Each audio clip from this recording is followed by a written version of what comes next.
This is 300 Blackout, the way it was meant to be run. Quiet, controlled, and surprisingly effective. Today we're putting this Diligent Defense suppressor setup to the test, and showing you why this might be one of the best close-range survival builds you could run.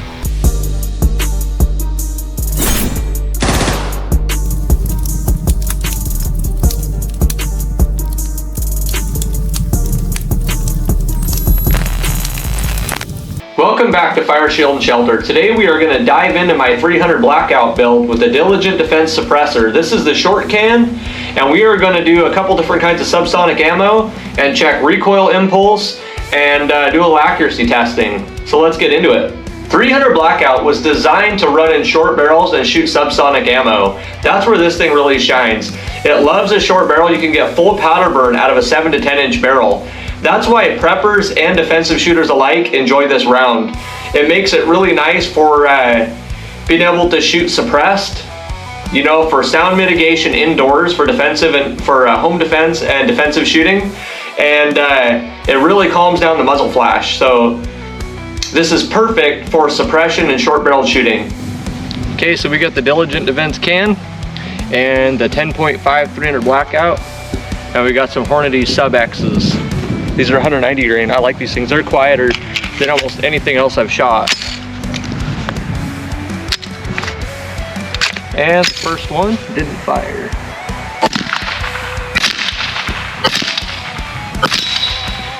Oh yeah. Yep. We are off and to the left a little bit on our dot, but you can see how quiet that is. That is hearing safe. I didn't even put my muffs on. No ringing in the ears. That is quiet. That is like, that's quieter than a 22. I mean, that's on a 10.5 inch barrel with that suppressor. If you had this on a bolt or a gas system you could turn down, this thing would be really quiet. That's most of the sound I'm getting is out of the gas tube. So this thing is impressive.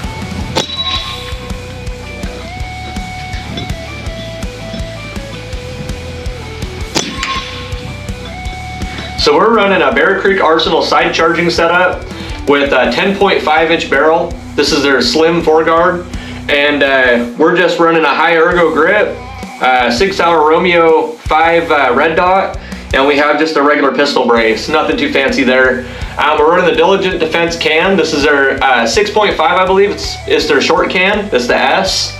And with this upper, the plug in the side charger keeps you from getting gas blowback from the suppressor, so that works pretty well.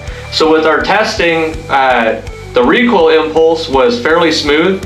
We did have a couple of jams and a couple of the bolts failing to lock closed, but I think that was from our buffer spring and buffer. So our buffer and buffer spring are carbine, and so I'm going to put a pistol buffer and buffer spring. That's all I had for this build at the time. So we're going to change that out, put a little stiffer spring, and maybe a little heavier buffer. We'll see. We might play with buffer weights a little bit.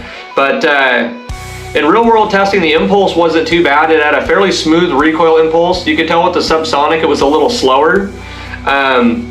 Which we can fix that with the spring. So the spring and the buffer, we can change that. We might even be able to go to a stiffer spring and a lighter buffer and increase our impulse a little bit, but and the rate of fire. So all in all, this setup seems to work pretty well. This is a brand new build. This only has about 50 or 60 rounds through it, maybe 70 or 80 after today, but it doesn't have a lot of rounds. We're still breaking it. So let's talk a little bit more about the suppressor itself. So this is the Diligent Defense short, and this is their black can. This was like $600, so this was a really, really good buy. I haven't had it very long. We just barely finished the paperwork a month ago or so, maybe a little longer than that, but we haven't had this very long. So this can is fully serviceable. I'll try to get it in the camera where you can see. So the end cap is actually changeable.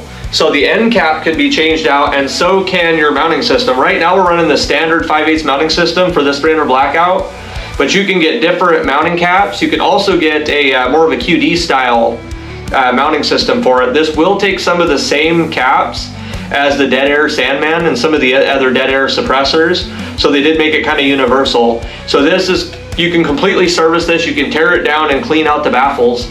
This is a very nice setup for the price. For the $600, $500 to $600 mark, you can't hardly get a better suppressor This thing cools fairly quickly. It's stainless and it's not real heavy. This firearm is not nose heavy at all. So I mean, I would put this up against a 16-inch carbine for weight and length.